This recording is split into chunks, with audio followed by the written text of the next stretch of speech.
शाळेचं नाव M G Vitthalrao semi English school Borwadi Latur. Okay. वर्ग 8वी. सब्जेक्ट कुठले कुठले आहेत? सायन्स, मॅथ, इंग्लिश, भूगोल, संस्कृत. ओके. पाठांतर झालेलं आहे? हो. पूर्ण विषयाचं पाठांतर झालंय? मराठीचं? हो. इतिहास? हो. भूगोल? हो. सायन्स? हो. सायन्सचे क्वेश्चन विचारते मी तुला. हो. Give functions of plasma membrane. Plasma membrane act as a selectively permeable membrane.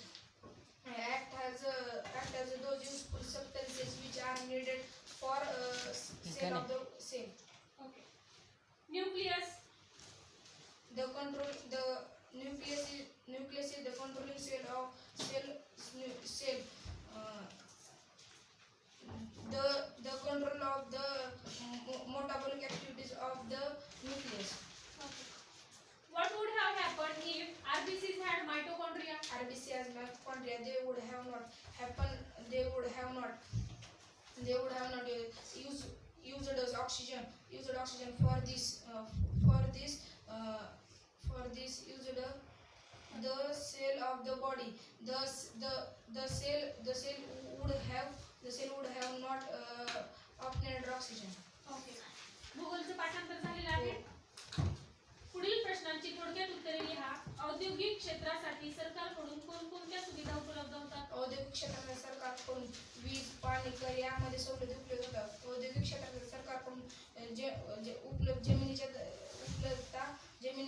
जमीन उपलब्ध करून दिली जाते. औद्योगिक विकासाचा राष्ट्रीय विकासावर कसा परिणाम होतो हे तुमच्या शब्दात लिहा. औद्योगिक विकासावर रोजगार पातळी वाढते व औद्योगिक विकासावर दरडोई उत्पन्नाची वाढ होते. लोकांचे राहणीमान उंचावते. लघु उद्योगाची 3 वैशिष्ट्ये सांगा. लघु उद्योगाची 3 वैशिष्ट्ये. लघु उद्योगाला यंत्रसामुग्री, भांडवल, जागा कमी लागते. लघु उद्योगाला मनुष्यबळ कमी लागते. लघु उद्योगाला बाजारपेठ मर्यादित असते. इतिहासाचं पाठांतर झालेलं आहे. हो. सोलापुरात सरकारने मार्शल लॉ म्हणजेच लष्करी कायदा जारी केला. का केला? खान अब्दुल गफार खान यांनी खुदार खिदमतगार या संघटनेने पेशावर येथे 23 एप्रिल 1930 रोजी सत्याग्रह सुरू केला. सत्याग्रहींनी पेशावर आठवड्यावर ताब्यात ठेवला. सत्याग्रहींनी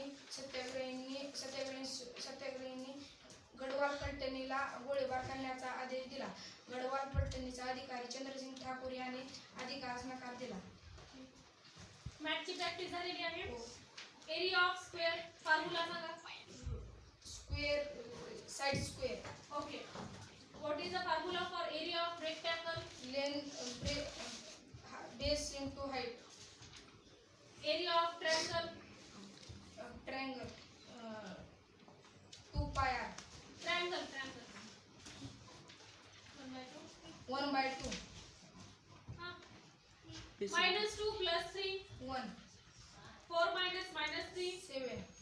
-2 + -4 -6. ओके. हे पूर्ण पाठांतर कशा पद्धतीने केलं तुम्ही? आम्हाला टीचरांनी पहिल्यांदा प्रश्नातले अवघड शब्द 5 वेळेस लिहून दिले आणि ते आम्ही लिहिले. अशा प्रकारे आम्हाला टीचरांनी पाठांतर करून दिले.